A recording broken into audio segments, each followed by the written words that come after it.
Man has set the compass for my flight, the last and all alone. Which bearing is the best all through the night, to reach the great unknown? Will wind allowance matter in the void through which I have to go? Or navigation error be allowed with faults? I do not know. How can I tell the distance and the time or weather on the way, or estimate the height I have to climb until I land someday? Pray that the master pilot of us all will check my course to steer, and not allow my wavering wings to stall when I take off from here. Jackie Moggridge.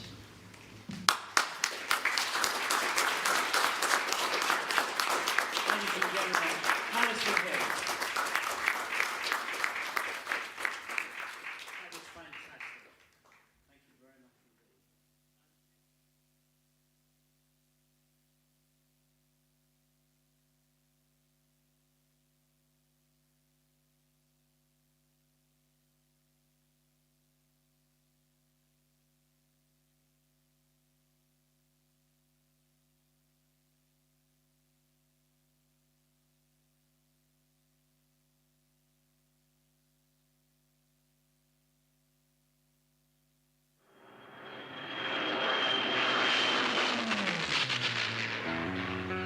The birds fly a lot better than we do. See how they wheel and bank and glide? Perfect. And all in one. Wings, body, tail, all in one.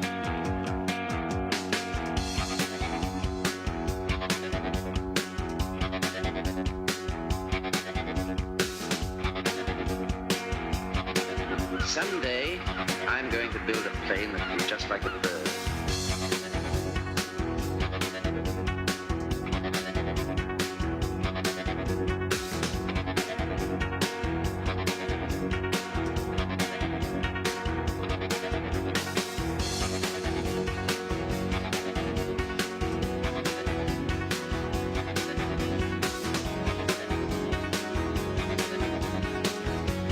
Exactly a bird I'm creating, is it? At least it's a curious sort of bird. A bird that breathes fire and spits out death and destruction. A Spitfire bird.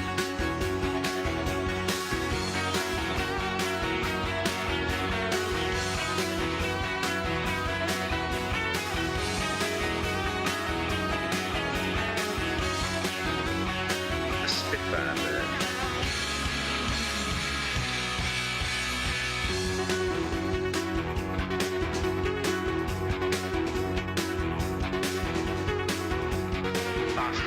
Faster. What a strange looking machine. Can't see us fit in the air without getting a kick out of it. Why, it is like a bird. A Spitfire bird.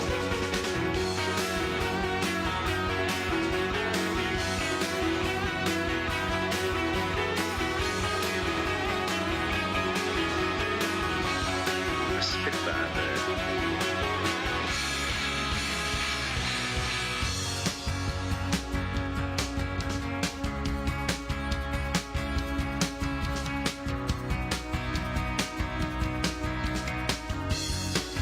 It's tiring, always stretching up for something that's just out of reach. But I'll get it. After all, what I want isn't as easy as all that. I've got to do 400 miles an hour. Turn on a 6-foot, climb 10,000 feet in a few minutes, dive at 500 without the wings coming off, carry 8 machine guns. Hello, Hunter Leader. Bandits approaching Beachy from southeast, Angels 1-5, over. Bandits are now about 3 to 4 miles south of Beachy. Should see them in a minute, they're down south of you. Hello, Hunter Leader, Flapper Control, Molly, can you see them? Can you see them?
Ladies and gentlemen, your attention please for a moment. Tonight's show is about to get underway, so please listen carefully.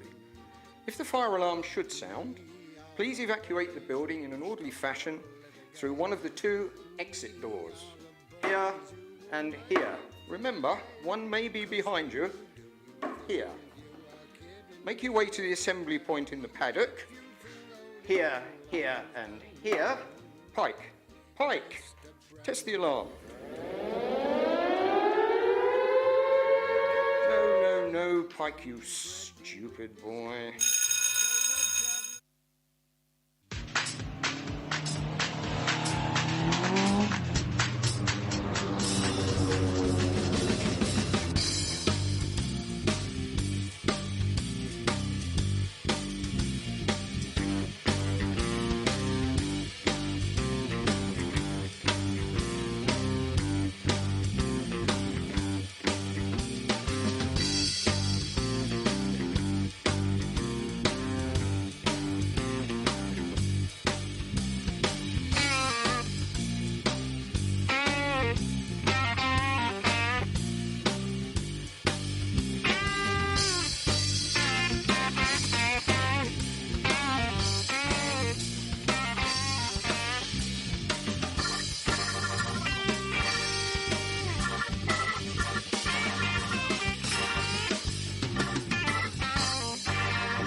What a build-up, Tim. Thank you very much for putting that all together.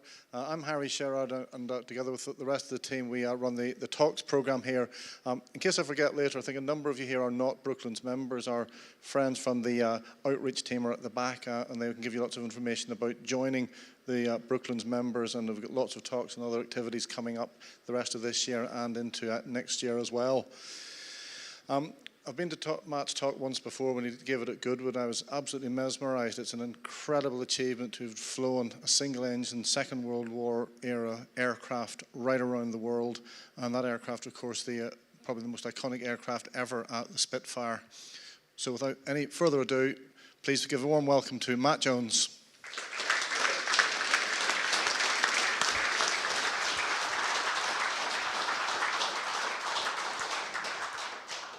Thank you, Harry.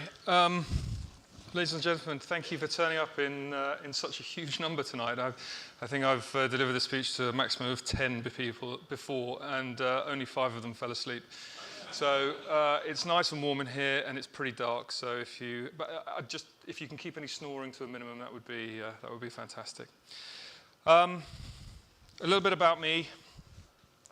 My name is Matt Jones. I'm the owner and Managing Director of Spitfires.com. We're a business that's set up really to try and continue the story of the Spitfire. Everyone knows this wonderful aeroplane, and our company, MO, was really just to carry on telling the story and doing our bit to commemorate.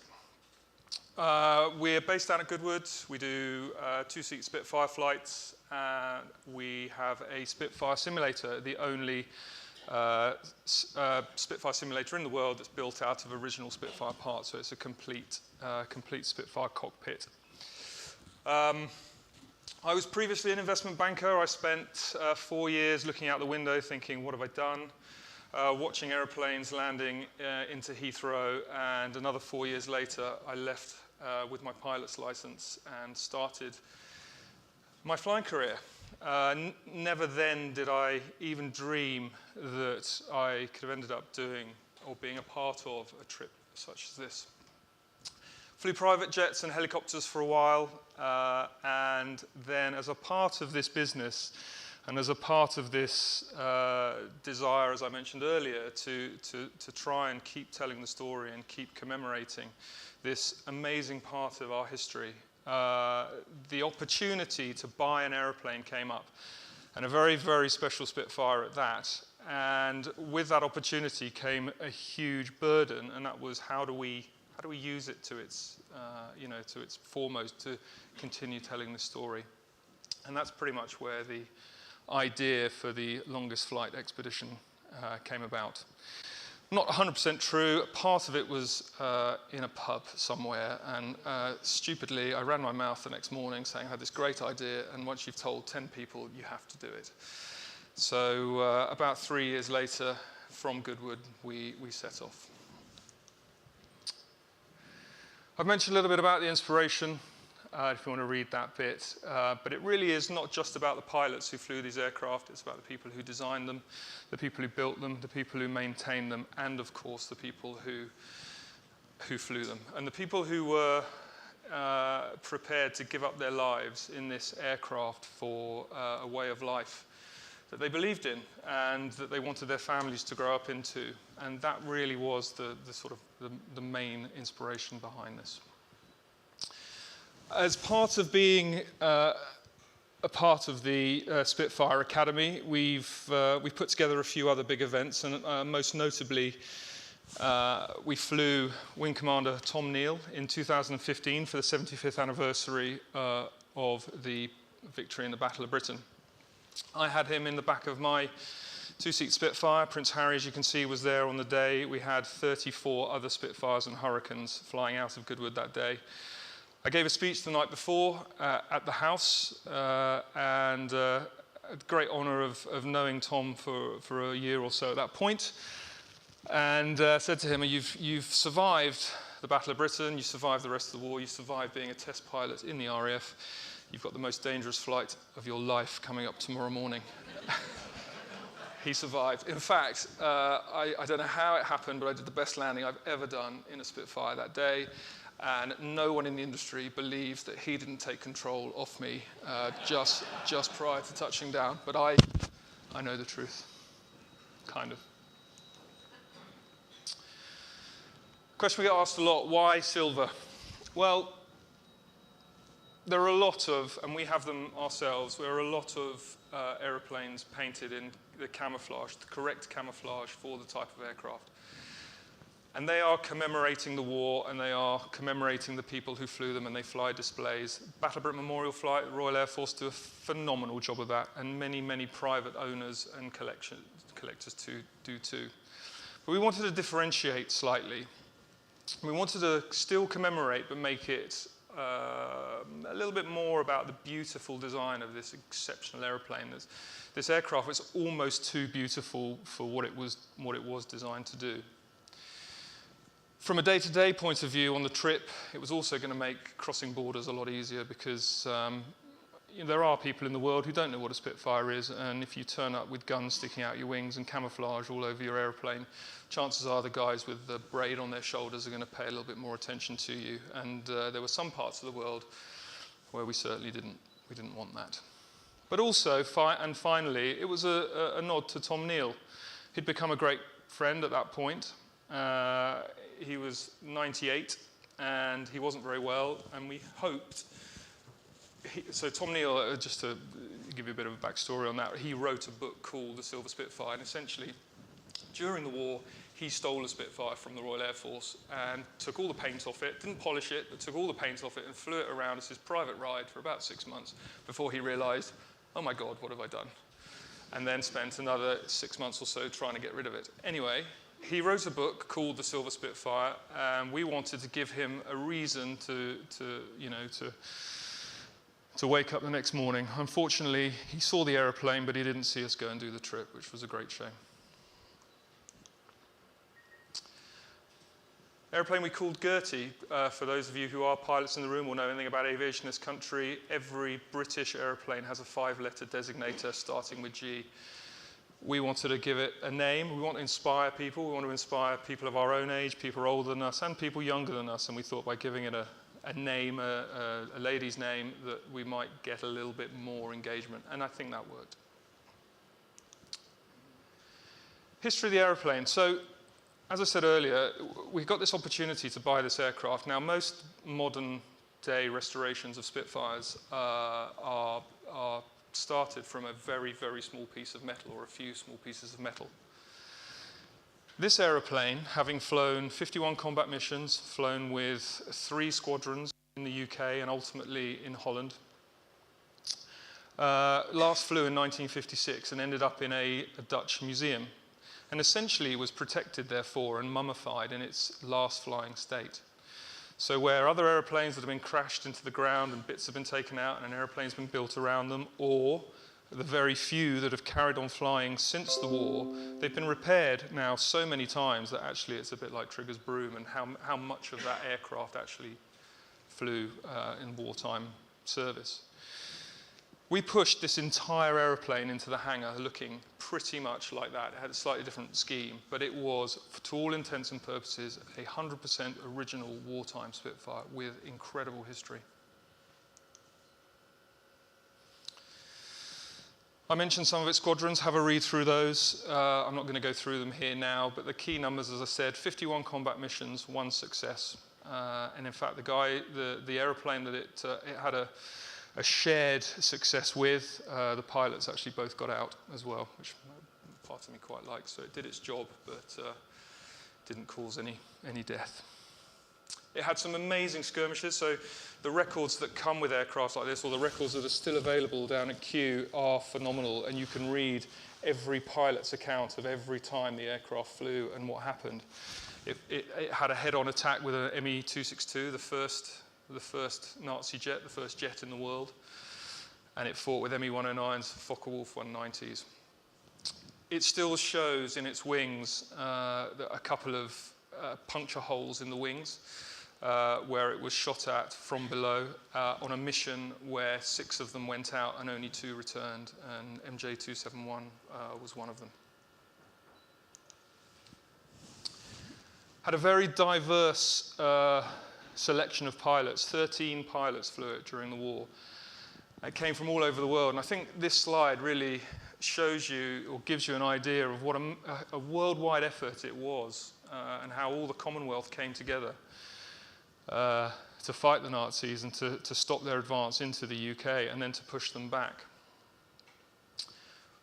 Henry Lacy Smith, this chap here, I'll come on to him a little bit later, because we spend a lot of time thinking we're going to fly over a lot of water. What happens if we have to land on the water, and what happens to a Spitfire in that scenario?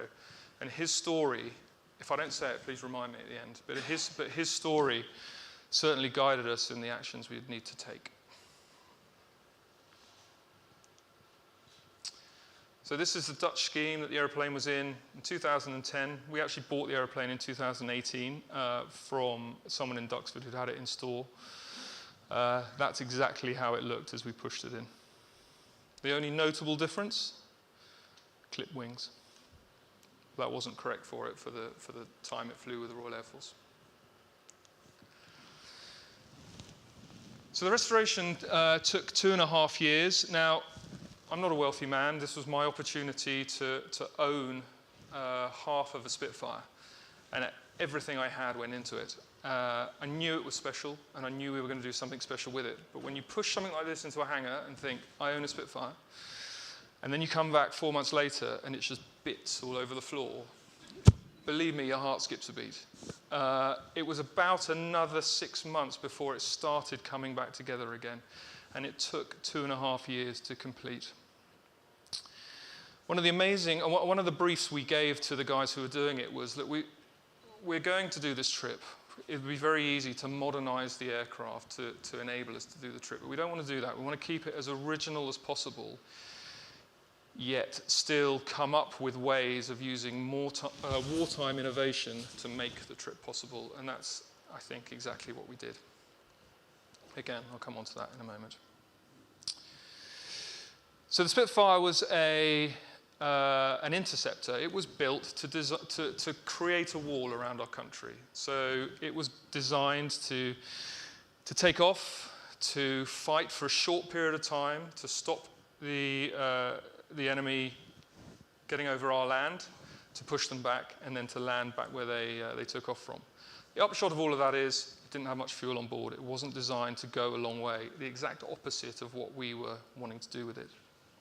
However, later in the war, they used Spitfires for photo reconnaissance over Berlin and around the rest of Germany.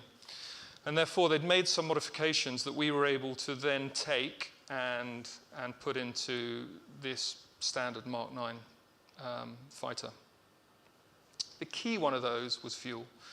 So a normal Spitfire carries 85 gallons of fuel just in front of the pilot. We were able to get another 25 gallons into each wing and a further 66 gallons in 2 tanks behind the pilot. That meant a total of 202 gallons and meant that we were able to stretch the distances that we could fly from about 350 to 400 miles up to 1,000 nautical miles, which was absolutely crucial in some of the areas that we went to. There are a couple of other bits and pieces if you want to have a read through. Not sure how many pilots there are in the room. Any? Some? Few yeses? No? Good. Means I can bullshit a bit more easily.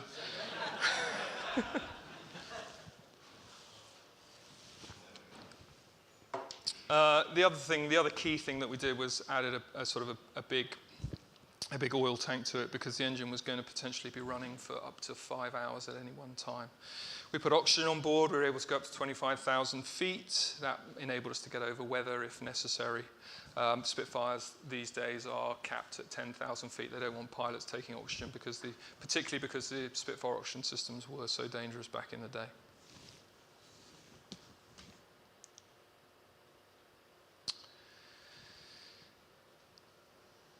I don't think a great deal to talk about there, except we made a few. So this is where the gun sight would normally go. I've actually listened to some music there. We stopped in one place in Japan, and I told someone I'd watched a Netflix film on it on the way in, and then every single place we landed, they asked me what film I'd watched on the way here. Stupid mouth.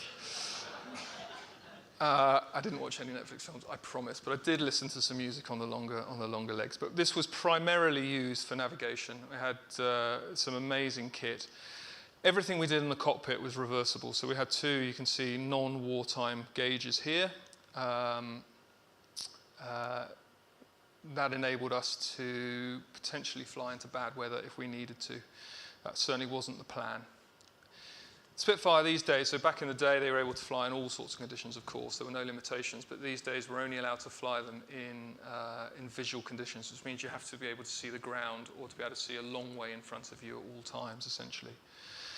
But we didn't know what we were going to encounter in many ways, so before leaving, we had to try and think of every eventuality. And I have to say I had quite a few sleepless nights, or I woke up very, very early in the morning in a bit of a panic, thinking, what if? And that's where a lot of the solutions, or that's a lot where the problems, but also the solutions came. And having this kind of little bit of kit in here was a huge part of that. Had we not had this, I don't know what we'd have done when we were in India. Really bad smog in India, come on to later, but ended up having to fly 2 ILS approaches into 2 of the airfields we went into. It wasn't just me that flew, there were 3 of us that flew, and the team was far bigger either than that photo, but this was the core team. Steve and I owned the business at the time. Steve flew the Spitfire. Smithy, ex-officer commanding, Battle of Britain Memorial Flight, ex-Red Arrows. We couldn't have had a better guy on the team to keep the civilians in check. Very true. He really is the definition of a sky god, this guy. He flew both the Pilatus and the Spitfire, but not at the same time, obviously. He's not that good. Jerry Jones, our engineer, had a massive job to do, looking after 2 aeroplanes around the world. Spitfires aren't supposed to leave the UK. The way they're certified means that they're pretty much only recognised in UK airspace. We flew through 26 different airspaces. We had to get approval to take this aeroplane through each of those based on a lot of his work and a lot of the sort of work with the CAA to persuade them that it was a sensible thing for us to do and to educate them that the aeroplanes, and this one particularly, was extremely well looked after. He also had to plan maintenance, so we have to do maintenance every 25 hours on the aircraft, and we were doing 3 to 4 hours flying a day with gaps in between for weather. And he had to get every place that we stopped at or might have stopped at approved to do this maintenance, just in case that's when the schedule came up.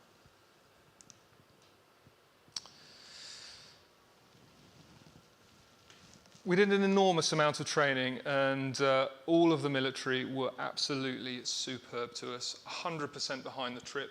They gave us every bit of training and kit they could possibly throw at us, and to that extent we went through what essentially is a modern-day fighter pilot's sort of survival training. So they threw us out. This was on the 5th of January, I think, down off the coast of Cornwall. It was the culmination of 2 days of training, pretty chilly. It snowed that night. We were in the truck on the way back to the camp, thinking, this is it, we've finished. They pulled to the side of the road. Bob and Moore kicked us out and said, we'll pick you up in the morning.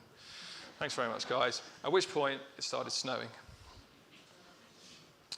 But we were flying over, maritime, polar, desert, jungle environments. And we had to have an idea, mostly civilians, we had to have an idea of how to survive in those situations. Because, we're really blessed here with search and rescue. We're really blessed with the amount of people who are here to help us if something goes wrong. But you can't read that across to everywhere in the world. And, a couple of idiots flying an old aeroplane around the world is potentially not as big news and as interesting in some of the countries we were going to. So we knew we had to be able to look after ourselves.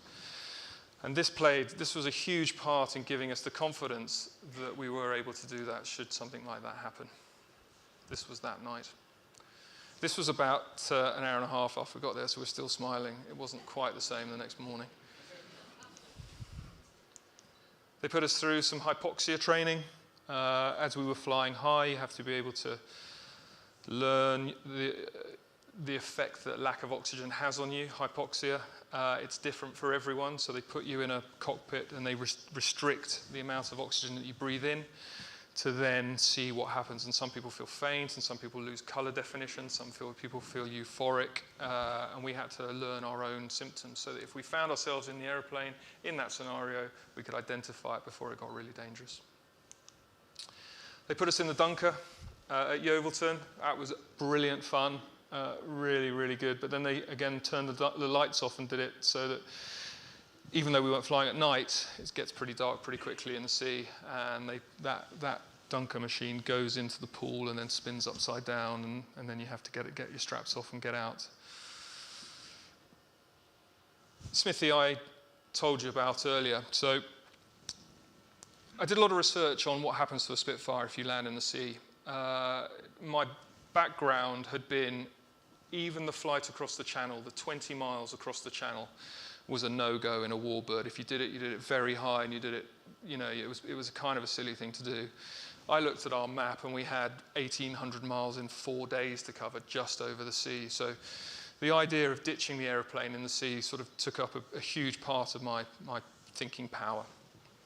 And I looked at the RAF research that was done. They made balsa woods models back in the 1940s, half size, and they looked at every aeroplane they built and see how it would react if it landed in the sea. And the Spitfire had a really, really bad record in that respect.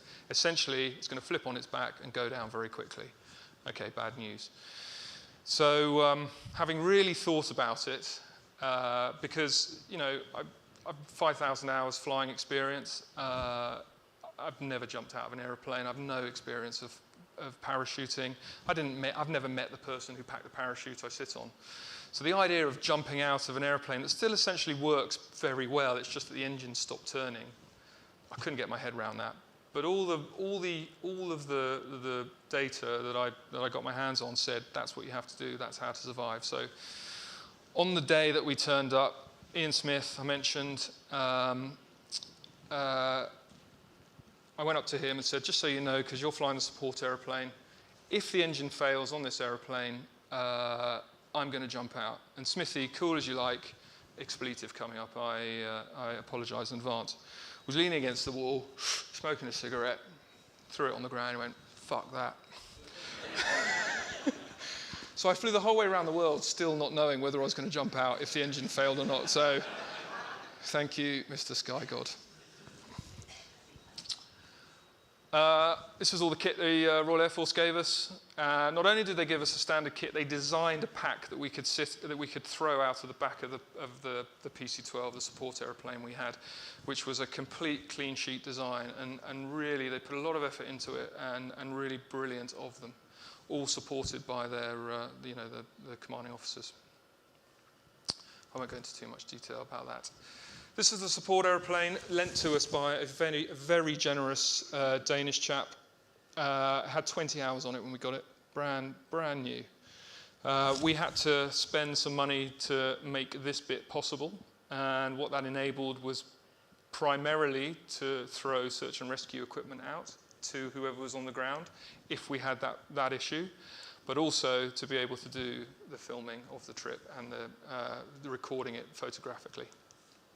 And there's a nice shot over Greenland of Ben Utley, who I didn't mention actually in the team photo earlier, doing that. It's quite a strange thing, opening a door of an aeroplane, for people who've never been in aeroplanes before, it turns out. Anyway, on to the trip. We decided to go westbound. That's contrary to the direction that most trips go when they circumnavigate the globe. Reason we did it, first of all, because we were flying in visual conditions, it enabled us to get through these areas here while it was still summer, but also meant that we could get to this area here in Asia when the ITCZ, the Intertropical Convergence Zone, which comes with pretty torrential storms, had migrated south. Also, by going westbound, we gained an hour every day. Now, the reason most people go eastbound is because the prevailing wind is eastbound, but we were flying, for the most part, so low that the wind wasn't a massive factor for us. And in fact, we had about a 10-knot headwind net around the world, it turned out, which was fine. Main obstacles to overcome in planning, well, we've mentioned certification. Permits were difficult. When we left, 2 of the permits weren't in place. 2 of the places we didn't know we could go to. That was nerve-wracking. Fuel, we started looking, having to plan fuel a year in advance. And to give you an idea, on the east coast of Russia, the guys that were helping us there said a year in advance, I need to know exactly how many barrels of fuel you're going to need in each place. I'm like, a year in advance, that seems a bit over the top. Surely, we can get them in by road if necessary, if we misplan it. And he said, no, there are no roads. Okay. What about by boat? No, the seas freeze over. So he was absolutely right, and with 6 months to go, we had the number of barrels of fuel that we thought we were going to need in every place we might either go to or divert to on the east coast of Russia. And we had to also employ people to guard that fuel, because fuel's very valuable, and certainly in the kind of quantities that we were looking after it. In China, we didn't know how we were going to get through this part of the world here, even when we left. There's China there, just in here. Even when we left, we weren't sure how we were going to do that. China wanted £100,000 just to talk about the possibility of it. So we decided that wasn't going to happen. But also told Hong Kong, no chance. Now, the most amazing thing, I think they say the sun shines on the righteous, and there's a couple of times on this trip when I feel that was the case. We launched our Spitfire simulator at Goodwood, the Goodwood Revival, and a friend of mine had brought a colleague of his in, whose nephew he wanted to put in the simulator. So his colleague was about this tall, his nephew was about this tall. Not sure what the relationship was, but anyway, he got in the simulator, and he was the first person to shoot down an ME-109 in our simulator. And this chap and I were hugging each other and going, isn't this brilliant, and isn't he great? And we got outside, and this chap asked me, tell me a bit about the business, and I did. And then I told him about this trip, and he said, are you coming to Hong Kong? And I said, well, we'd love to. We've told absolutely no chance. No piston engine airplane has ever landed at Chek Lap Kok, the new airport. And that's the only one you can land at. The only other one is military, and there's definitely no chance there. And he said, well, drop me a note. I might be able to help. I was like, well, I'm sorry. we really have spoken to everyone we think we could. I said, well, maybe just drop me a note and I'll see what we can, maybe we can help. So I did, and it turned out he was the richest man in Hong Kong and owned half of the airport. So quite an unbelievable chance meeting, and landing into Hong Kong with 7 Cathay Pacific airliners lined up by the side of the runway with a load of sort of Chinese junks underneath. I was like, this is definitely not Chichester. It was an incredible experience. I've mentioned the significant water crossings and noise certificates. I don't know why I put that in, to be honest. Japan was the other place we had problems getting into, and that was because this Spitfire in this country is run on a permit to fly. Permit to flies are used on all sorts of other kind of experimental type aeroplanes. It just so happens that this is where the Spitfire fits within our legislation. 5 years before we went to Japan, another chap had been to Japan in a permit aircraft and crashed on a golf course and didn't have the right kind of permissions in place and caused all sorts of problems for the British Embassy over there. So when we first picked up the phone to the British Embassy and went, permit to fly around the world, they were like, go away. But we managed to persuade them, and with 2 days to go, we got our permission to land in Japan. Phew. Engineering planning, I've talked about a little bit. In terms of our sponsors and people we work with, we did a lot of fundraising for UNICEF. Very proud to have supported them in the trip. One of the key things, one of the key parts or reasons for the whole trip was to fly the flag for the UK as well and to commemorate, as I mentioned earlier. To that end, we worked with the UK FCO, and in a number of the countries we went to, we engaged with schools, universities, veterans, etc., to tell them about the trip, to tell them about the aircraft, and to really try and get some engagement with them. A very rewarding part of it, actually, too. Some of the rest of our sponsors. IWC, by far the biggest part in terms of sponsorship. Kind of a shame to have a Swiss, apparently, name on the side of the Spitfire. It looks very German to me, but they made it possible. We went to them and said, we're going to do this trip and we don't need sponsorship, but if you want to get involved, then great. And then we saw some of the bills coming in and said, actually, it'd be really nice if you could help.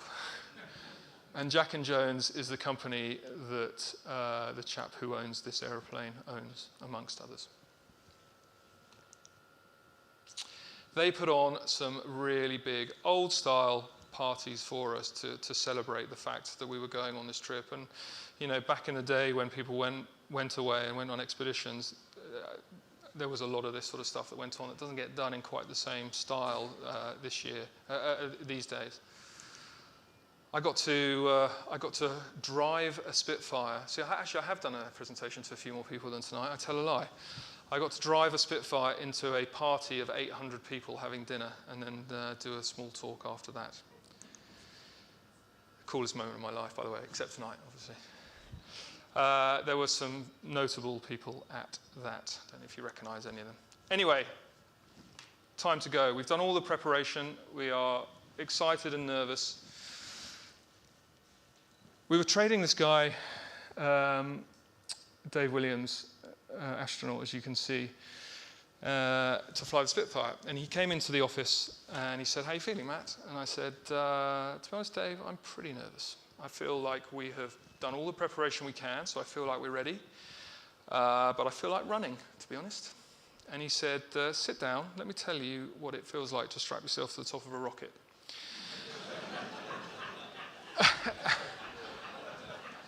I won't go into what he said, but I left the room with a tail between my legs thinking, this is fine, we've got parachutes and we're pretty close to the ground. So thank you, Dave, for that pep talk.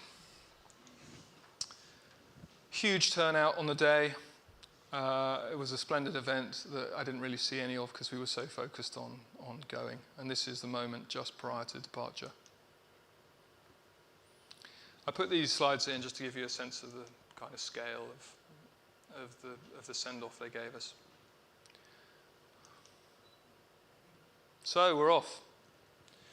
The weather cleared. It wasn't a great start in Goodwood, but by midday it cleared up really nicely and throughout the whole country. And we made it up to Lossiemouth, and then got stuck there for 5 days. It was incredibly frustrating because you've got all this momentum behind you and you think you're on your way, and then suddenly the weather plays a big part in slowing you down.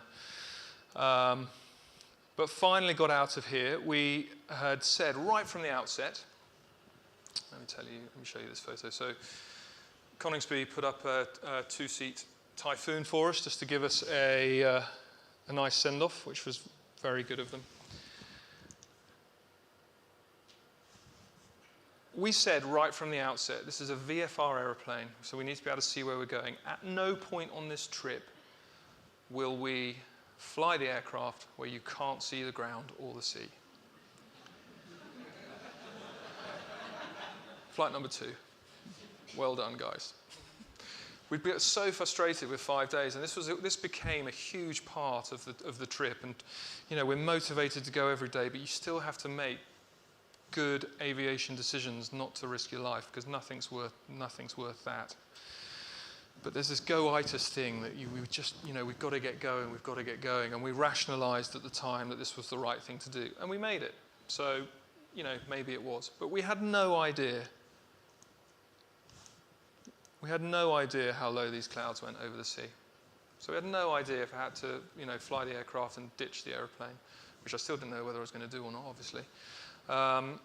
Still didn't know what sort of conditions that had underneath for us. So it wasn't the smartest, but I think that's part of being on an expedition. What we tried to do initially was take the rules that we use day in, day out and apply them to the expedition. But the reality was that when you're pushing the boundaries, doing something like this, some of those little elements have to give way slightly. Anyway, when we got to the Faroe Isles, the weather had cleared up. And what a beautiful place that is. That is the few places we went to on the trip, most I'd been to before, but this is one I will definitely go back to, and so close to home. What a stunning, stunning place. Same day into Iceland, landed in Iceland, again stuck for 3 days.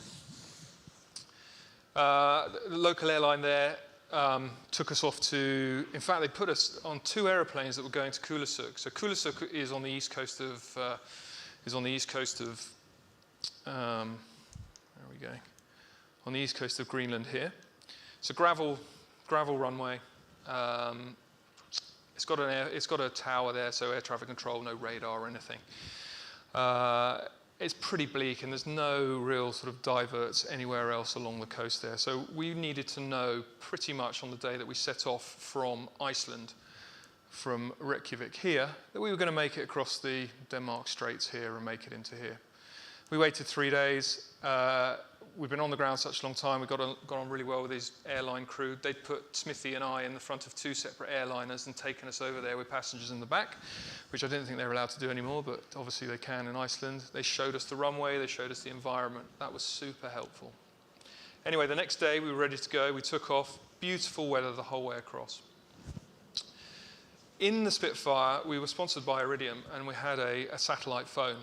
And so I was able to call ahead to the Kulasuk Tower and say, weather's lovely here, it's forecast to be lovely there, just checking in with you, making sure that's the same. And this very droll Danish guy would come back and say, hello, the weather is very good, no wind, no problem. See you in an hour and a half. Every 25 minutes I called him back, same. By the time we got 25 minutes away, we knew each other pretty well. Hey Matt, how are you? How's the weather? No wind. Weather's good. There's fog over the far end of the airfield. Excuse me?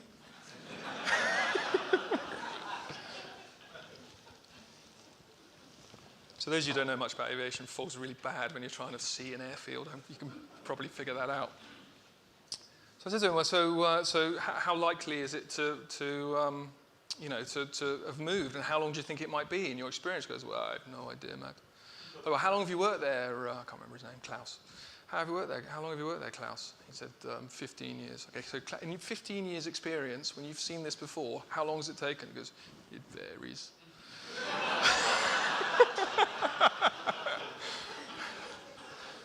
So, okay, so we've got just enough fuel to get there, have a look, and if we can't get in, turn around and go back.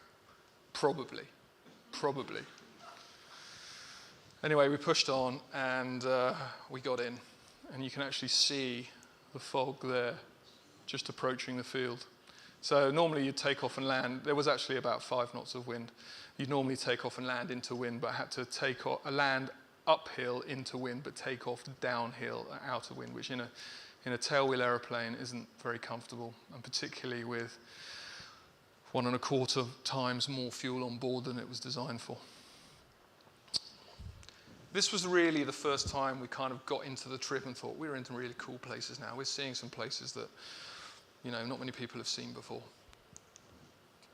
And then we pushed on. So covered about 800 nautical miles that day. Weather looked good for the crossing across the Greenland itself. It's pretty cold, minus 15 degrees in the cockpit. It was at 14,000 feet because the ice where we were is at 8,000 feet.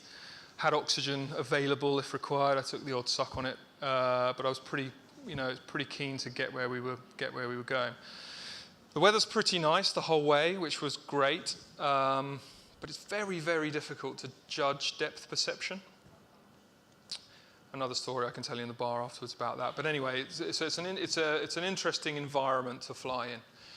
And we were tired by now, but had no idea that these things existed, these cobalt lakes on the west coast of Greenland. And suddenly, that picture is undoctored. That's exactly the color they were. So we've just been white for an hour and a half and cold, and suddenly this unbelievable vista. Actually, the first time we'd opened the door on the aeroplane to take some photos as well on the support aircraft. In fact, one of the guys, that Lachlan Munro, who I didn't mention in the team, who's this kind of overall team manager, he'd never done any formation flying before, and I was flying alongside him, or alongside the Pilatus, and I've never seen someone double take in such a brilliant way. We got down on the ground and said, that's the most amazing thing I've ever seen. He said, but why didn't you look where you were going? I said, well, if you're formation flying, you kind of have to look at the aeroplane that you're trying not to hit. Anyway, this was in Greenland, just a couple of shots to take you through as we moved from the kind of ice floe back into the obvious land. Iqaluit to Nome, again, we got caught. Weather again, we were supposed to be meeting up with the Red Arrows in Gatineau to do a display with them. We blew that, great shame. We got stuck in Iqaluit. The accommodation we booked for one night. In night 5, I think if we'd stayed another night, we'd have been sleeping in a tent. But in night 5, we ended up in some barracks. I've no idea where they were or how they managed to fit us in there, but it's pretty remote up here. We were keen to get away. Again, we made a bad decision on weather. Got airborne, full fuel, expecting an improvement as we continued, and actually the cloud base came down and down, meaning we had to return to Iqaluit to land. By the time when we left, it was 1,000 feet overcast. By the time we got back, it was 400 feet overcast. That's not very much room between the ground and the top of the clouds. And landing this aeroplane with nearly 200 gallons of fuel on board changed the approach speed from 85 miles an hour to 125 miles an hour. So it was an exciting moment that we again learned a lot from. But we made it in the end. In fact, here in Europe and in the States, the amount of information you get as a pilot is phenomenal. In the States, you have everything piped into the cockpit. Here, there's a lesser version of that, but everything you get on the ground before you get into the aircraft gives you this amazing situational awareness of the environment that you're about to go out and embark into.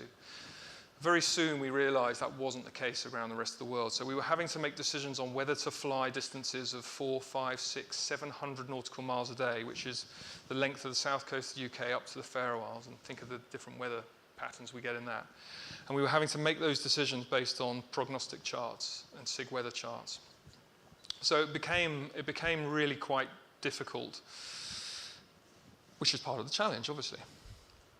We left Iqaluit having made the wrong decision initially, but got down to Kuujjuaq with what looked like it was going to be a lovely day, and a tower guy here who said, yeah, the weather's beautiful. 2.5 hours down here, we thought we were going to be clear to the moon, down at 1,500 feet in rain. But there's something called a TAF and a METAR, which is an aviation report and forecast, and it's broadcast over certain frequencies that you can pick up in the aeroplane. And we were getting those, and it was saying the weather's beautiful. Essentially, it's sunny, and it's at least 10,000 feet of cloud base. But that wasn't what we were experiencing. We spoke to the tower, and he said, I don't really know what the cloud base is. Anyway, we were able to get in, landed, and he came on the tower, and he said, that's a matter of interest. What was the cloud base and visibility, do you think? And I said, well, maximum 1,500 feet overcast and probably about 5K visibility. He goes, brilliant, I'll update the forecasts in the METAR report. Thanks very much. And that's what we had to deal with. It was a completely different playing environment. This was in Canada, a lot of trees there. So a bit of R&R. We stopped in Gatineau with a chap who owns lots of warbirds. He also had a beaver on floats, that's the name of the aeroplane, and a beautiful house by the side of this lake. So we spent a day up there, which was utterly charming of him. And this is Gertie in his hangar with some of his aeroplanes. Big day this. So we made it, we left Gatineau into the States, and obviously the US has some, pretty horrific history with aeroplanes flying in this area. But amazingly, their airspace is still very free, and without any prior permission, we were able to fly past here and fly up the Hudson River at 1,000 feet. Putting these two symbols of freedom together was a very, very special moment, and meant an enormous amount. And it was a real sort of sign that we'd moved, that we'd left the UK. We'd gone past a lot of rocks, a lot of trees, a lot of water, but now we were physically somewhere that we were used to seeing on TV all the time, and we'd actually achieved something at this point. We carried across America and stopped with a guy who owns lots and lots of warbirds. He's flying one of those Mustangs in his 100,000-acre ranch in Texas. In fact, we had a problem with the temperature gauge, which meant that we weren't able to tell what temperature the coolant was, which is really important when you're managing a Merlin engine. We stopped halfway, went to a Walmart, got a chicken temperature thermometer thing, strapped that to one of the pipes around the engine bay, put an electronic readout in the cockpit just to give us some idea. Spoke to this chap, Dan. He said, come and see me, we'll help you out. Landed. The part we needed he didn't have, but it was in another of his Spitfires 1,000 miles away. He brought one of his private jets in to take our engineer, to take that gauge out of the Spitfire, to fly it back down for us. Our engineer no longer works for us, obviously. He now works for Dan.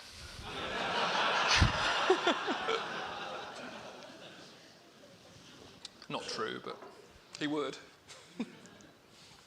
Some incredible vistas in the States. What an amazing country it is to fly over. This is Sedona, so very near the Grand Canyon. And a great shot, apparently completely illegal, but a great shot of us flying past the Hollywood sign. We were so disappointed this day when we got to the Golden Gate Bridge in San Francisco, but actually I think it makes it quite a poignant photo. And I've seen many shots of aircraft against this bridge, but none so recognizable when so little of it is actually is visible. This was Mount Rainier, I think, in Oregon. And then this is in Canada as we're moving up north through Canada on the western side. When we started planning the route and where we were going to go, when we spoke to people in Alaska, they said, you need to be through here and out by the 15th of September. 15th of September is basically when the weather starts changing and you could get caught in a week's worth of snow. Not only can you not fly in the snow, but that also puts a lot of the airfields out. So we were always pushing time to try and get up there. We actually had the weather through the western part of the US was perfect. We barely saw any clouds the whole way up there. It was a fantastic part of the trip in terms of ease of flying and great information. Right, I've been droning on for a bit. I've got a video I'd like to show you. It's got some clips in it. Really to sort of stop the monotony of my voice, but Ben, who videoed the entire thing, found a girl or met a girl at a wedding who was playing a guitar and said, "You are brilliant, would you write a song for the movie we're making about this trip?" And she wrote this in 30 minutes. This was done during lockdown. He put a score together and got the Czech Philharmonic Orchestra to record it. They did this in one take. Talk about talent, honestly. Apparently they turn up in a day and there's probably 10 or 15 pieces of music. They open the page, what's one? All 100 of them play their bit, what's next? Just mind-blowing talent. Anyway, I'm only really showing you this because I like some of the footage and I hope you do too. Cool. If you're cool with that, we'll do the flyovers again. Yeah.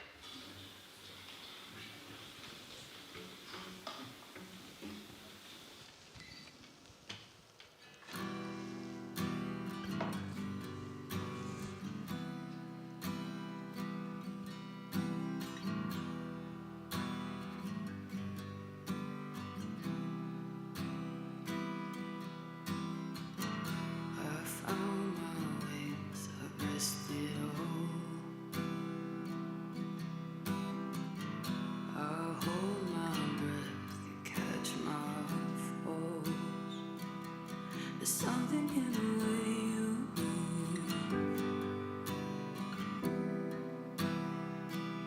There's something in the way you move your body to me. The longest fly higher and higher, synchronize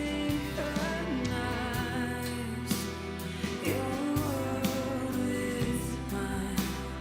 The longest fly higher and higher, synchronize your world with mine. Someone's a travel, hear my voice, chasing my shadows. Feel this I saw, count me down, I take off, feel the ground beneath you shake. I rise above the clouds, I'll be home soon.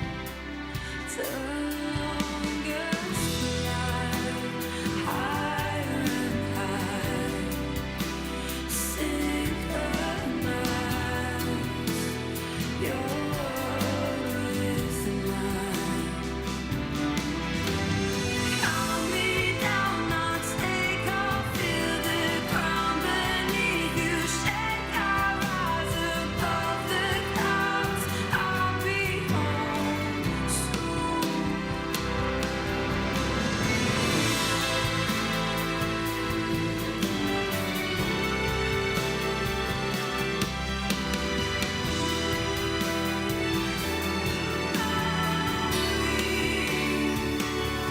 There's something in the way you move.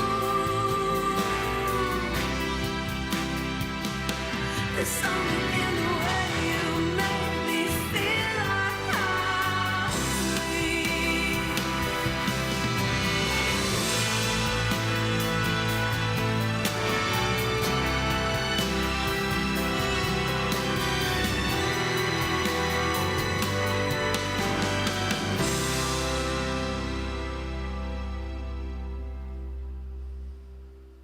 There's something in the way you move.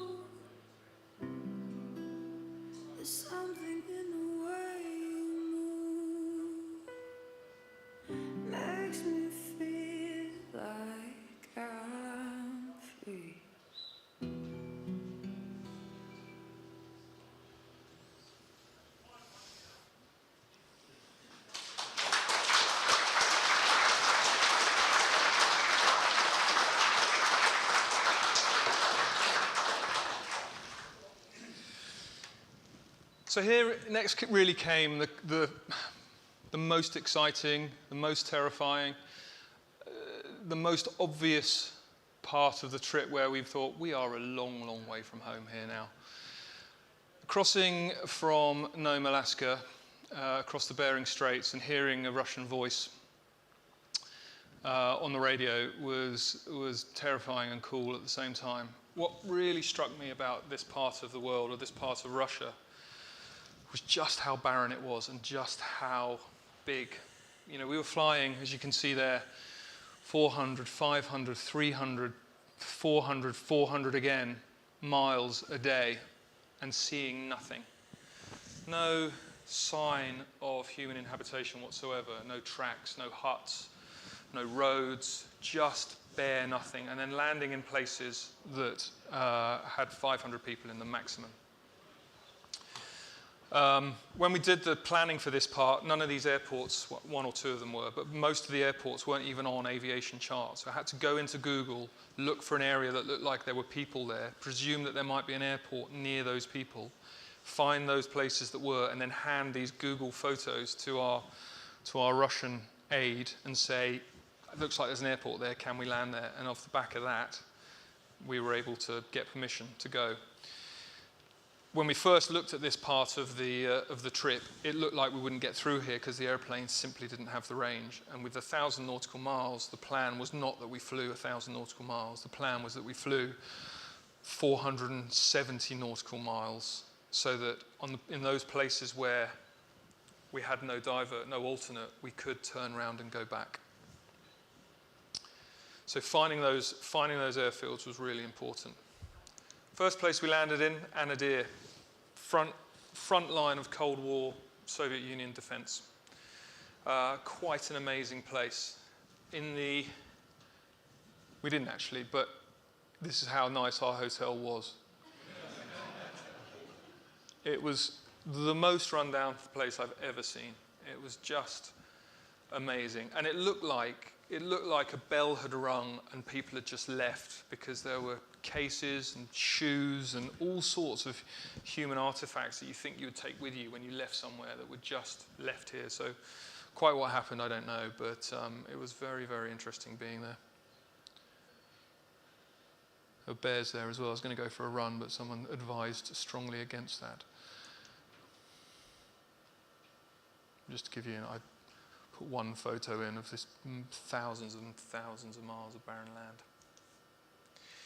We landed in a place called Okhotsk. Had a metal runway. That was a surprise. I've not really met anyone who, other than, I think in the military, some runways in sort of forward operating bases are made out of metal, but this was a huge surprise to us. Actually, no problem for the Spitfire. Pilatus didn't like it at all, threw up all sorts of warnings.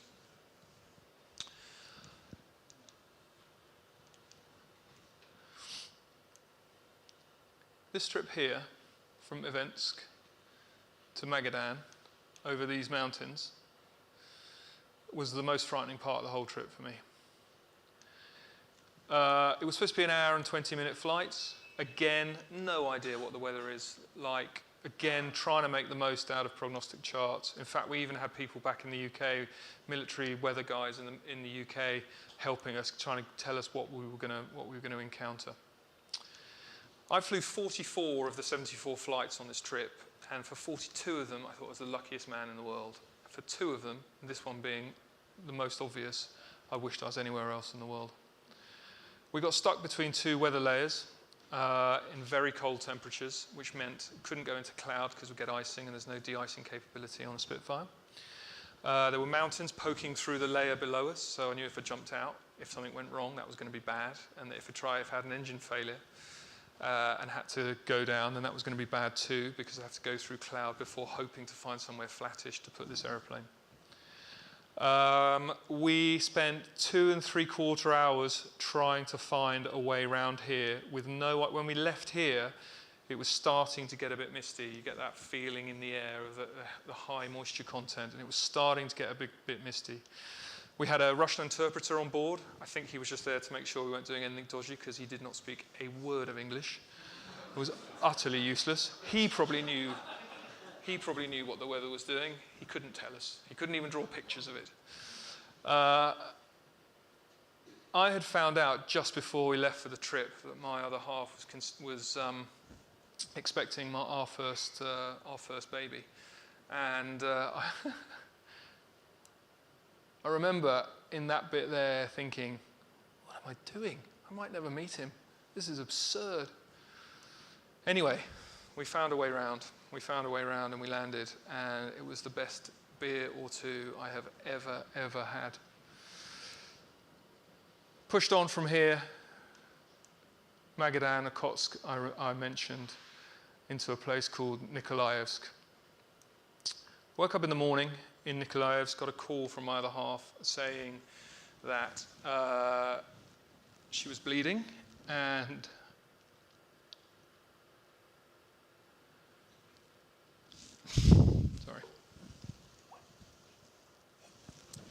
she was very scared. And the ambulance couldn't find her where we live to take her to hospital. And she was worried about our baby. I have never felt so selfish in my life. Sat on the east coast of Russia in the middle of nowhere doing this boy's own adventure thing. And there she was back there. Anyway, upshot of the story is, baby was fine. She got to hospital. Bearing in mind what I'd said about the kind of the environment here, Smithy at this point put his arms around me and said, you take the Pilatus, take everyone else back, take the route we're going to take. The weather here wasn't good enough for the Spitfire to go. I'll make it work. I'll make this bit work on my own. So I flew from here to here, cleared customs here, took about 5 hours, flew into Chitose, dumped the Pilatus there, got into a commercial flight inland to Tokyo and got a flight home. I was home in 48 hours from having heard the news. Smithy did these legs and then actually a bit further down on his own and had some horrific weather to deal with. In fact, he had, I think it was Hagbis, to deal with the typhoon that went through there at that stage. I ended up on the floor of the hospital, jet-lagged, so awake at 3 o'clock in the morning with my son still in my other half, but with a heart monitor on him, with his heart dropping down to sort of 30 beats a minute and then coming back up to 100 again, thinking that doesn't seem good. And then on my phone, I was watching Smithy on the flight tracker descending 5,000 feet, 4,000, 3,000, 2,000, 1,000, come on Smithy, 500 feet, 300 feet, still 40 miles an hour, 40 miles away from an airport. I'm like, this is very, very stressful. I'd rather be in the aeroplane. And anyway, Smithy made it, and Arthur was born, so everything worked out well. But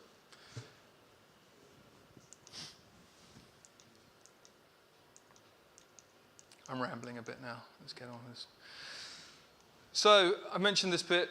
In through Japan, really bad weather, amazing people. Probably the best reaction we got from the whole trip. In one hangar we went to, I think there was something like 5,000 people waiting to see the aeroplane. Never felt like such a rock star. We turned up in a taxi and they had to sort of part the queue to allow us through, and they came in and listened to us afterwards talk about the trip. It was sensational. An amazing part of the world, incredible people, unbelievable how much the war has changed that country and the way they are. They were, they had a pretty bad reputation for the way they behaved during the war. They have completely changed.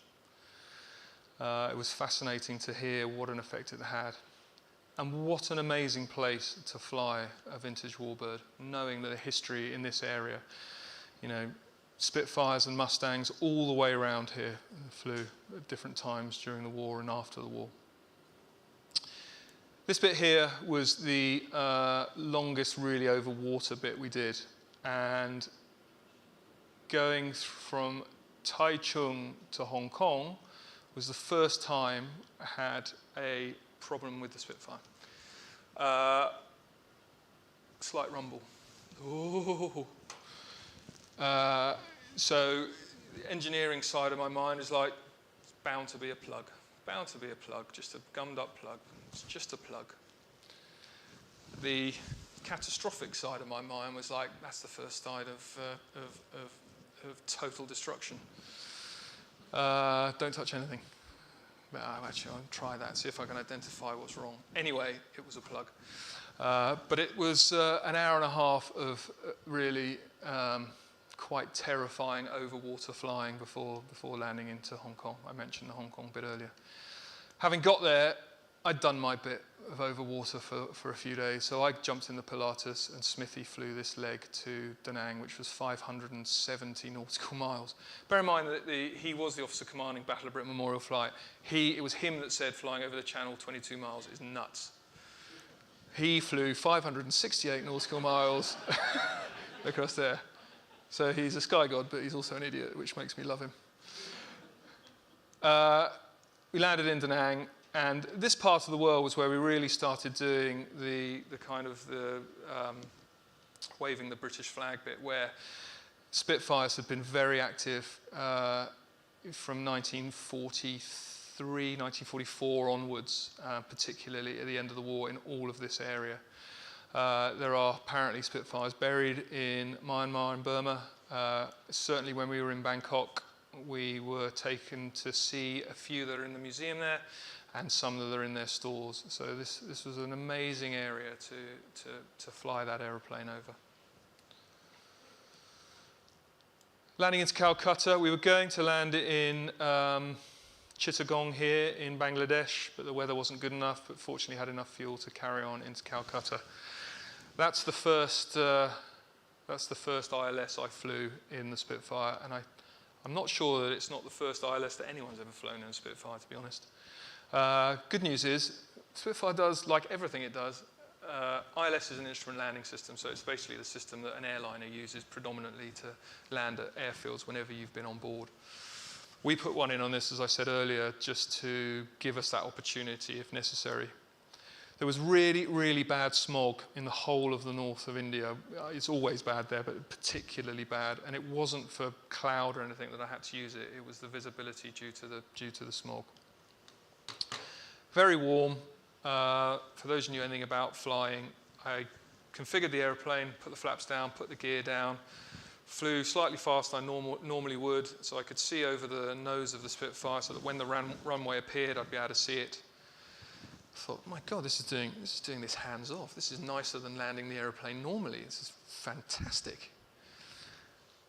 And then I looked at the temperature gauge and saw that I was about 3 degrees away from cooking the engine, because I had the flaps down that were covering the radiators, and I had the gear down that was doing the same thing. So I then had to put everything up, and then I flew the rest of the approach looking into the sky, not being able to see anything. Anyway, it worked out. Shut down just after we landed. One of the questions a lot of people ask us about this trip is, how do you manage a Merlin engine in this scenario? Spitfires are notorious for overheating. Well, this is a Mark 9 Spitfire for starters, so a slightly later variant. Gertie was built in 1943. The Mark 9s had 2 radiators under the wing, so their ability to deal with temperatures was far, far better than the babies, the Mark 1s, Mark 2s, Mark 5s. Nonetheless, we were operating in some temperatures, so in Mandalay here, in 45 degrees and incredible humidity. But the airplane did extremely well. We developed a technique that was basically taxiing and moving when we could, and then just shutting down every time we got to a place where we had to stop. And by doing that, never really had an issue with overheating. We did have a problem with the brakes. The brakes got very hot very quickly, and Spitfire brakes aren't very good anyway. So I had to manage those, and a couple of times we went kind of veering off not off the runway, but off the taxiways. Had to shut the engine down, stop, wait, start up again, and then use the brakes once they cooled down a bit to get where we were supposed to be going. But for the most part, the aeroplane not only handled the heat, but actually the whole trip unbelievably well, considering its age, considering the age of its technology. Shot over Japan. Some of the people in one of the hangars in Japan. shot on the ground in Vietnam. You can just see the humidity and the storms building behind. This was one of the events we did. This is great. So I got up and did in fact, Smithy did this talk. So maybe, I don't know, 100, probably not, maybe 100 students there from the engineering school. He stands up, says, right, this is the team, this is what we're doing, gave a really eloquent introduction for about 5 minutes, and then said, so, who here loves the Spitfire? Absolute quiet, a lot like this. Absolute quiet. He thinks, okay, they're engineering students, maybe it's the engine they're interesting. Who here loves the Merlin engine? Same response. To which a little voice at the back then says, Captain Smith, no one here speaks English.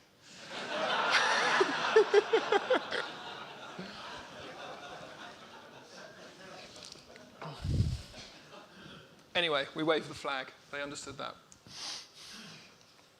This is in Myanmar. Just beautiful, just beautiful. I don't know if I've said it enough in delivering this today, but seeing the planet and seeing what it has to offer and the different landscapes, you know, I've done a lot of it from a jet and you feel quite disconnected from it, you know. But if you do it low level and you do it out of an aeroplane that's got a bubble canopy and you can see all around you, that's special. But you do it you look over the wing of a Spitfire and see our planet. God, what an honor. Whew. This was in Myanmar, getting in the 45-degree heat. So we're getting closer to home now.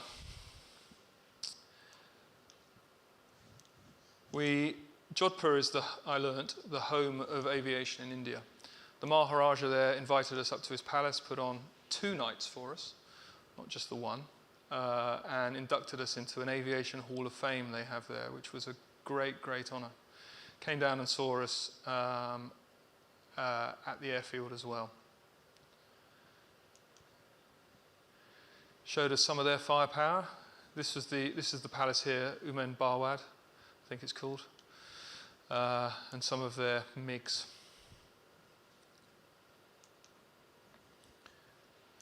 This was the Maharaja here, and this is the original, the first aviation clubhouse, I think, in India.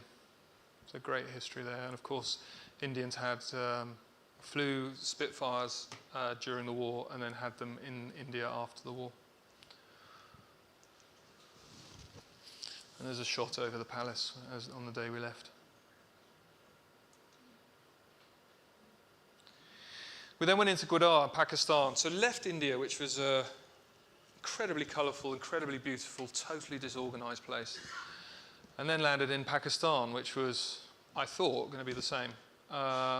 Incredibly well organised, almost clinical in the airport. Not so much outside, but Karachi was a bit frightening. A lot of very obvious military presence. A lot of tanks around. So we left there as quickly as possible. Stopped in a place called Pasni, and then stayed the night. Pasni to get some fuel, and then stayed the night in Gwadar. There's one hotel in Gwadar, and well, you can read what happened here. But basically, 4 people were killed 6 months prior. They hadn't even fixed the hotel, so when we checked in, there were bullet holes and broken glass all over the outside of it. It was quite a frightening evening, particularly as one of the team had someone come into their room at 1 o'clock in the morning by accident, apparently.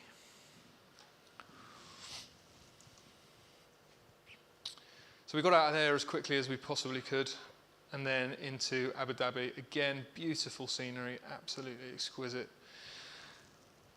The landscape just kept changing below us. The desert in the parts of Pakistan that we flew over were a very kind of dusty, light colour, and then we went into Abu Dhabi, and it started getting like a redder sand. In Bahrain, the Crown Prince looked after us very well, put us up in one of his hotels, paid an enormous amount of interest in the trip. Bahrain sponsored 6 Spitfires during World War II for the war effort. And so they have a great affection for the aircraft. into Q8.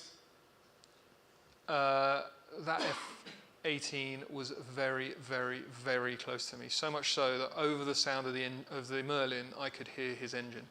Smithy was flying the Pilatus, and he just said, "Do not move an inch, Matt." So of course I had to have a look.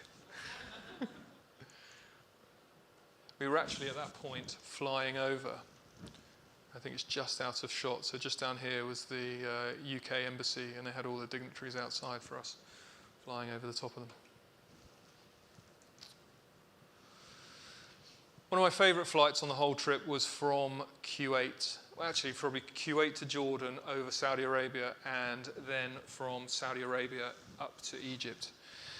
The changing landscape and the pure scale of the place, again, just blew me away. This was over, or very close to Wadi Rum, one of the places where Star Wars was filmed, if you recognise the kind of the topography. I asked Smithy, I said, look, I'm going to peel off and go low level a little bit around here if you don't have any objections. So I did, and it was great, great fun. The next day, we met up with these guys, Jordanian Falcons, and flew very close to Aqaba. And I said, why don't we go back over to Wadi Rum? There's some amazing vistas and backdrops there. And they were like, it's absolutely forbidden to fly low level anywhere. Okay.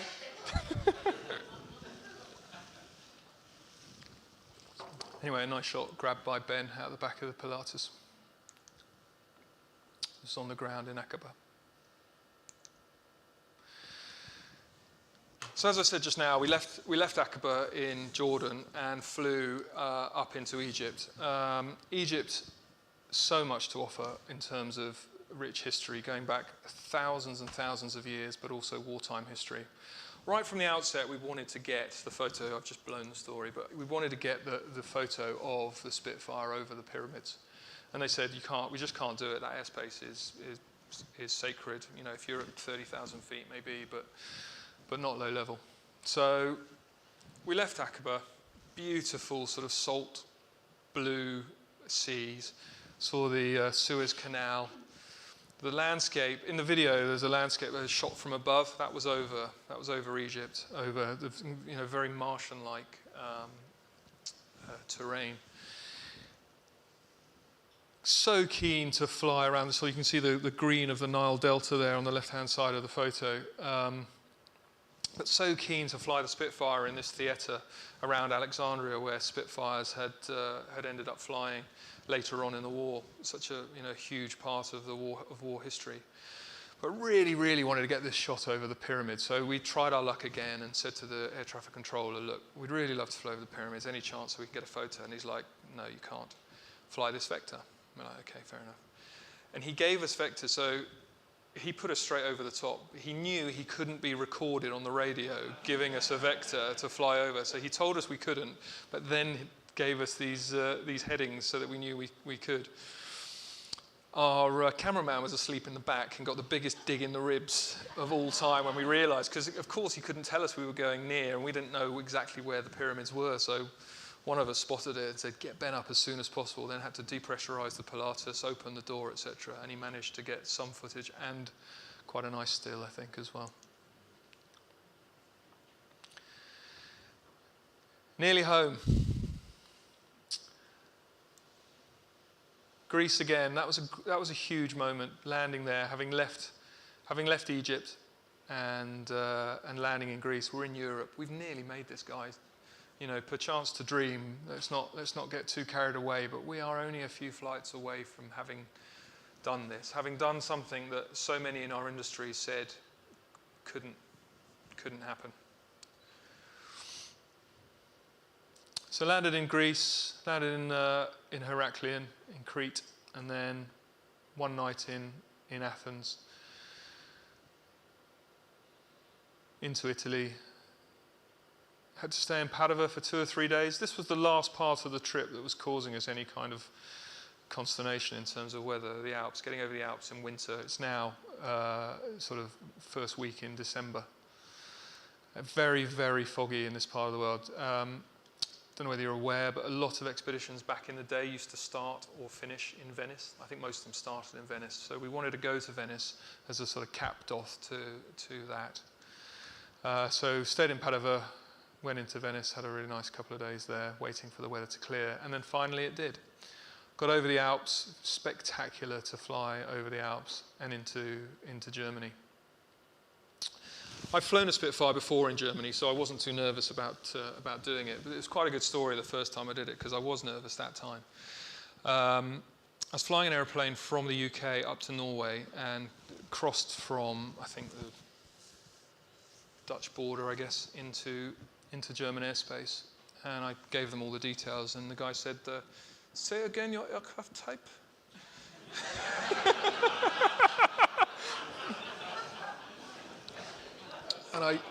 And I sunk down a little bit in my seat, even though no one could see me. I don't know why. I said, "Spitfire." I mean, very good.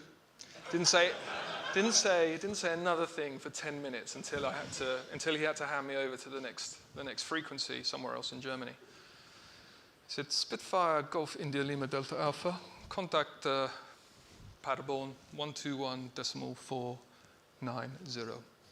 Please don't drop any bombs on us." I thought, very good. And the next guy came up and he said, "Spitfire, huh? So which came first, the beer or the aeroplane?" Anyway, I wasn't too nervous as a result of this about flying into Germany. And particularly poignant on that previous trip, actually, was that someone had come up to me and said, "Look, we've been watching you on Facebook where you're going, and pretty much everywhere you've been to probably records this aircraft as the savior of their nation. But in many ways, it was the savior of our nation as well, because we weren't all Nazis." I thought that was a really interesting insight and one I hadn't considered. Anyway, we went to Berlin, and then we ended up in Lelystad. Now, the reason we stopped in Lelystad, because that's where MJ271, Silver Spitfire, Gertie, had spent most of her life in a museum. And the guy who sort of tarted her up to museum standard, for presentation to museum standard, is still alive, and we thought it'd be really nice to reintroduce him to his Spitfire. And we took him up in the PC-12 so that he could see it flying alongside. We got up on the day we were meant to leave, had a big party arranged in Goodwood. Weather there was great. Woke up to freezing fog here. Not great news. It was planned to clear, and fortunately it did, but only gave us a half an hour window to get out. So Pilatus took off. I took off. I did one circuit and a wing waggle for Harry, the chap who had restored the aircraft, and then tried to catch the Pilatus. One of the biggest things I haven't mentioned on this trip, which I'll come to in a moment, is the way fatigue affected us all. And it's something we just didn't conceive of in planning it. You know, we knew we'd get tired, but that constant waking up at 3 o'clock in the morning, what's the weather like? Are our permissions in place? Will there be fuel there? Every day for 4 months really took its toll. But we're nearly home. Great. I see the Pilatus in the distance, and I'm up, you know, high power setting. I thought, right, I need to bleed some of the speed off to affect a formation join. And I pulled the wrong lever in the cockpit and turned the engine off. So I was trained by military guys to fly these airplanes, and they taught me this thing called limitation operation indication. And what that essentially is there's a limitation. Make sure you're doing that before you move the, you know, do whatever you're trying to do. Operate it, and don't take your hand off the lever until you get the result that you're expecting. So the engine went quiet. I'm knackered. I look around the cockpit going, engine stop, bad. Where's my hand? Oh, shit. Put it forward again. Engine started. Thank the Lord, because that would have been massively embarrassing with less than 150 miles to go to have put it in the actually channel there. But what it did do was give me a massive, massive burst of adrenaline, and I think I needed that to get through the next bit.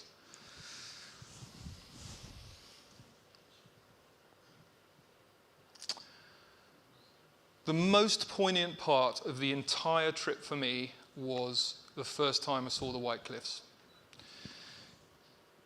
I'm not putting myself in the same place of any of those brave souls that fought for us all back in the day.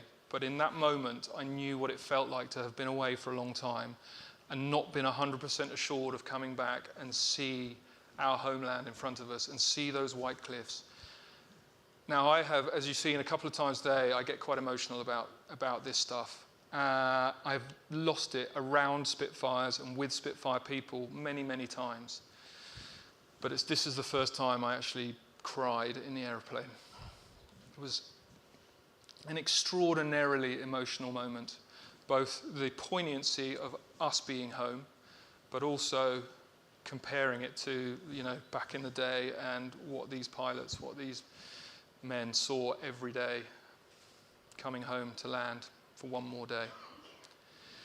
And then the boyhood dream bit, the red arrows.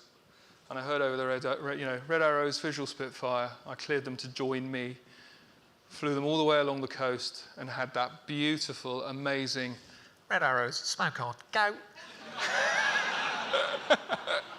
and then watched as they both started streaming white smoke. I knew both the pilots as well personally, which was a really nice part of it. Managed to get them straight over the top of Goodwood as well without doing a turn from 20 miles out, which I was very proud of.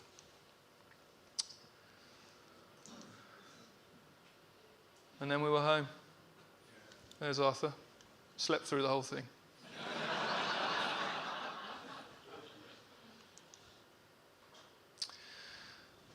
So what were the biggest challenges? Well, weather I've discussed, weather reporting we've talked about, permissions, really hard, took a really, really long time and a lot of work to get permissions for each country. Inner tube issues I haven't mentioned. We had numerous problems using new inner tubes in these old aeroplanes purely because we can't get the original specification for them. And it actually caused Steve to come off the runway in India in one place. Incredibly, the tyre stayed on the rim and the rubber protected the rim, so there was no damage whatsoever done to the aircraft. It's quite dangerous coming off the side of a runway in a Spitfire. They do tend to dig in and end up upside down if there's anything in their way. So we were very, very lucky in that. Engine gauges, engine end gauges, I've mentioned, fatigue. Coming home.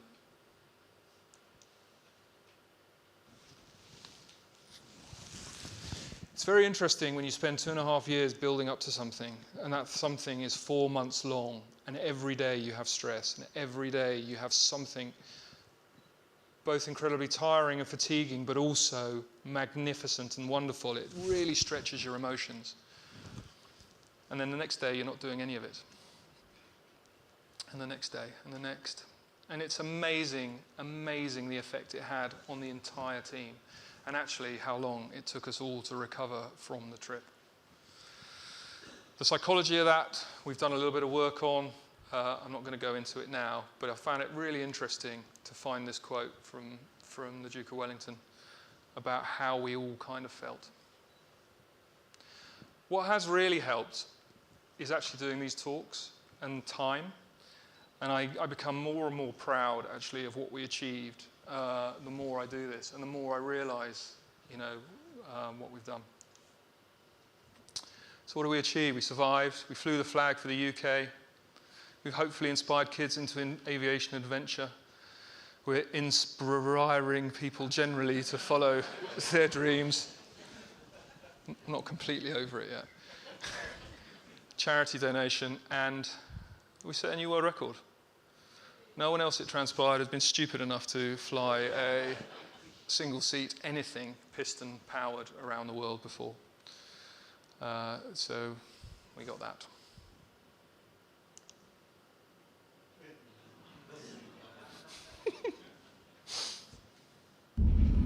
A World War II fighter plane is trying to break a world record. Pilots Steve Brooks and Matt Jones hope to fly a Silver Spitfire around the world in 4 months. On one expedition, we had an engine failure over the sea. Unconscious by the time they got to us. There is no automation involved. There is no autopilot.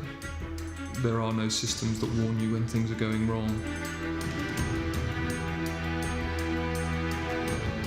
When when you've seen it from space and you realise the magnitude of what this undertaking is. They'll be unique in having done this. You look around and you can feel the people who flew it, the people who fought in it. So it's a massive project to build this machine back to its original specification. You see this airplane now, you can see its personality. The trip is dangerous. Pretty much every terrain you can think of. The fog, the icing, the clouds. This is challenging flying. It's starting to get quite real now. You get to come home in between. We're not supposed to come home in between. My girlfriend's pregnant. Oh, you idiot! The closer we get to going, the harder I'm finding it. I want him to be himself and fulfil his dreams. He's got an amazing team going with him. You're one of the support crew, aren't you? I've come here to keep Steve and Matt out of trouble. Jerry Jones, I'm Chief Engineer. The aeroplane had such an important part to play around the world, not just in the UK. 30 countries we're going to, it fought in 26 of them. We want to see the world, and what a way to see it.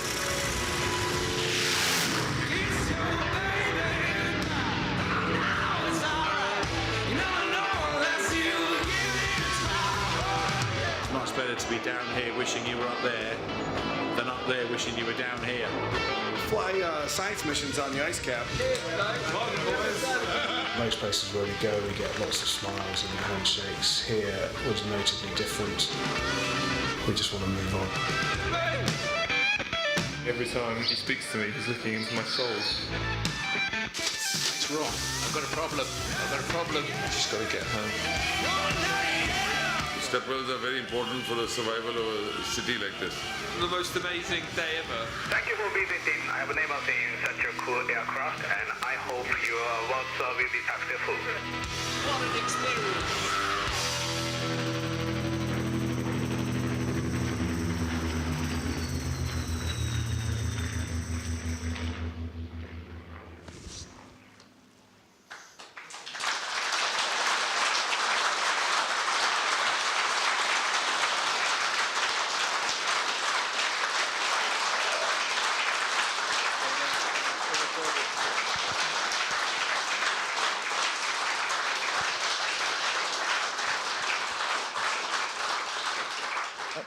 Absolutely incredible, Matt. I think, I don't think it wasn't just you that was getting emotional. I think you had all of us emotional, everybody as emotional as I was as well, listening to the latter part of that.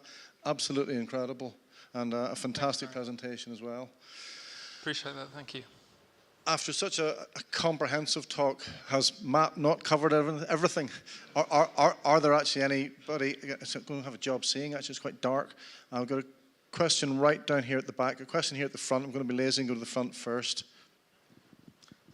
I wondered, Matt, why the Spitfire was shown going from left to right at the end, when I would have thought you were going right to left. You are obviously a very smart man, because you're the first person that's ever spotted that and mentioned it. The door of the Pilatus is on the left-hand side, so we couldn't take footage of the white cliffs with the red arrows going that way, so we had to do a loop. Spot on. We thought about reversing that shot, but then thought, who's going to pick that up? Did we have a question down here? Oh, yeah. Here we go. Hiya.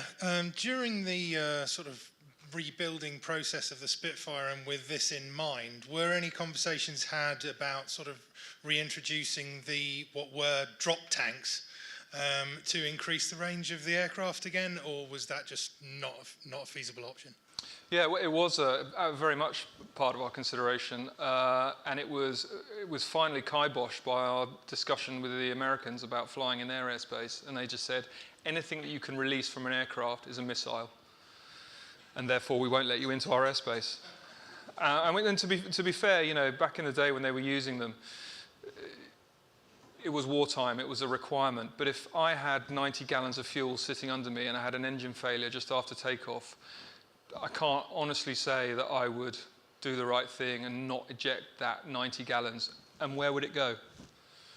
And that's the problem. So that was certainly a consideration, but and we've got the tanks as well, we've got all the connections, and Gertie's got everything we needed just to actually just bolt it straight on. So it would have been a great fix, but sadly not.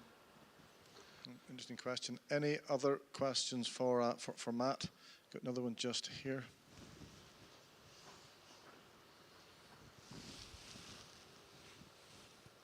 You went to some extraordinarily difficult locations, and I wonder how you managed to actually get permission. I mean, Russia must have been hard, and Myanmar possibly was almost impossible. Can you tell us a little about that? Yeah, sure. So it was actually the work that we decided to do with the FCO, the Foreign Office, that opened up a lot of doors for us in that respect. So we were able to bypass asking the guy at the bottom of the pile if we could have permission, who would say no, and like in Hong Kong, get right to the top. But it still wasn't, you know, for Japan, for example, we spent months petitioning them. You know, we had to demonstrate the professionalism of the rebuild, of the way we maintain the aircraft, of the pilots who were flying and their backgrounds, et cetera, et cetera. So much so that Steve's a private pilot. He wasn't allowed to fly in Japan because it was one of the conditions they put on allowing it in. So that was hard work, certainly. Okay, another question here at the front from Mike. Matt, of all of the things that you learned, if you were doing it again, would there be anything different?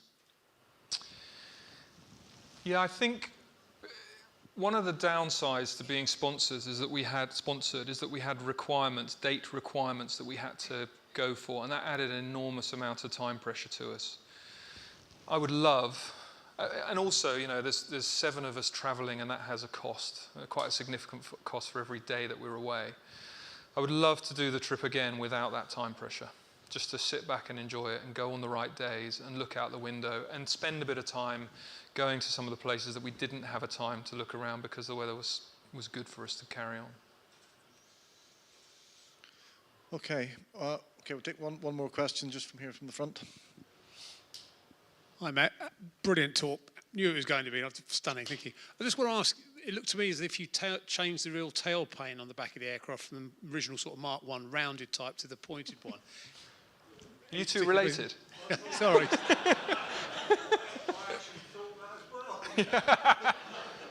Good spot. So because we put, so the round tail, the standard tail is what it should have and is what it's got on it now.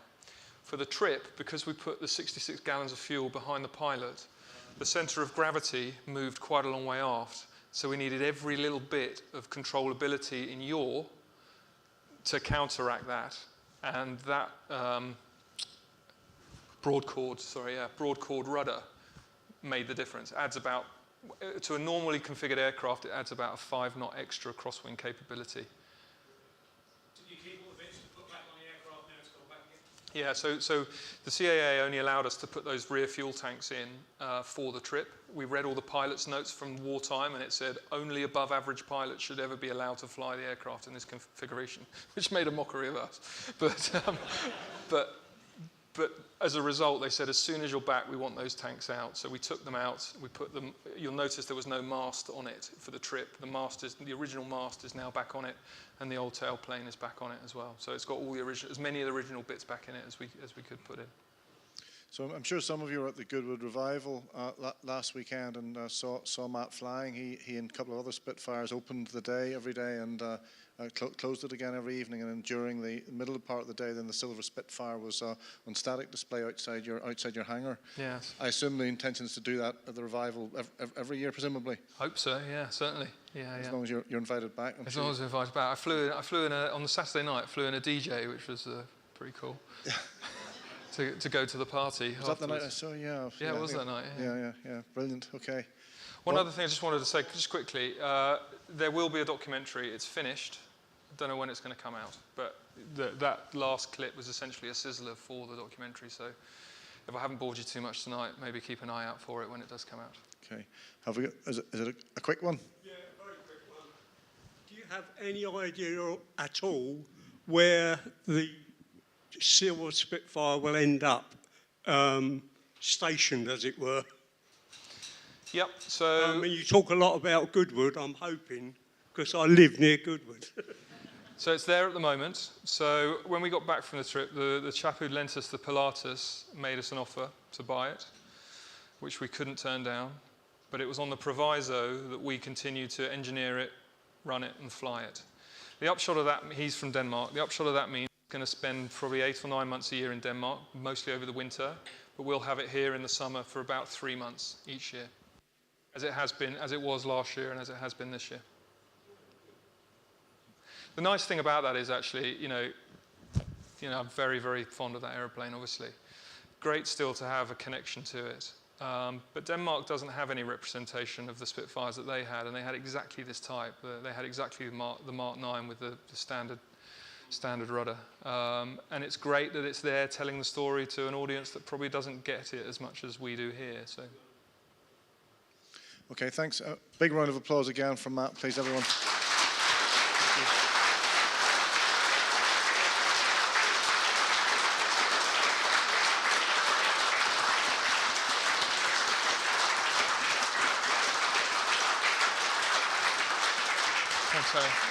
I think, Matt, that's the longest round of applause we've ever had, so fantastic. Thank you. So a couple of points to remember. You can actually fly with Matt. He does fly the 2-seat Spitfire out of Goodwood.